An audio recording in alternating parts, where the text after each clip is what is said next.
Баршаңызға қайырлы күн, сіздермен бірге Бауырсақ ТВ.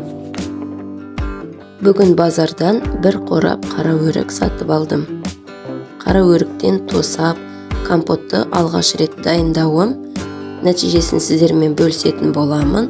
Видеодан алыстамай, соңына дейін көріңіз. Ең алдымен әкелген өріктерімді 3 бөлікке бөліп алдым.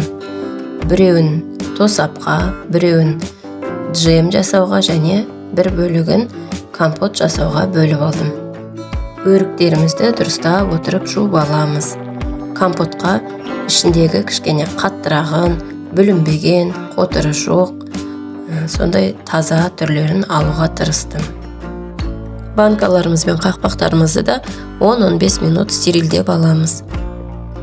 Стерилденген банкаларымыздың ішіне 3-тен 1 көлемінде өріктерімізді салып шығамыз.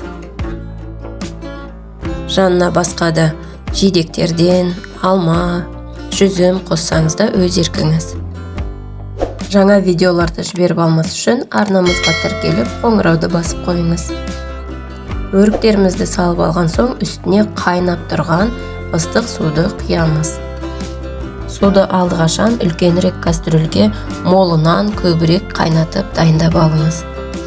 Банкаға ыстық қайнап тұрған суымызды құйып, қақпақтарын жауып, жарты сағат көлемінде қойып қоямыз.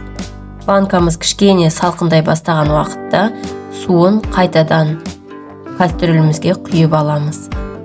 Кастрюльімізді қайтадан отқа қойып қайнатамыз, ал банкаларымыздың ішіне ол уақытта қантын салып әзірлеп аламыз. 2 литрлік банкаға 200 грамм, 3 литрлік банкаға 300 грамм қант салатын боламын. Арнамызға тіркеліп, қоңырауды басып қойыңыз, лайк басып, комментарий қалдыруды ұмытпаңыз. Кастрюльге қойған суымыз қайнады, қайтадан банкаларымызға толықтырып құйып шығамыз. Қақпақтарын жауып, арнайы қақпақ жапқышпен бекітіп, бұрап жауып алатын боламыз.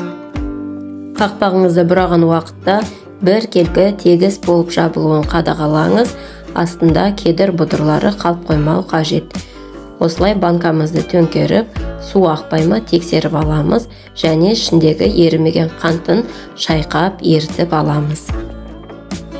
Менің банкаларым тесттен өтті, барлығы дұрыс жабылған. Енді төңкеріп, сыртынан жылы орап қоямыз. Әбден салқындағанда салқын жерге алып қойып қоятын боламыз. Қалған өріктен жасаған тосаптың рецептісін көру үшін сілтемені басып өтіңіз. Қалай шыққанын нәтижесімен бөлісетін боламын. Сіздер де жасап көріңіздер, ас болсын.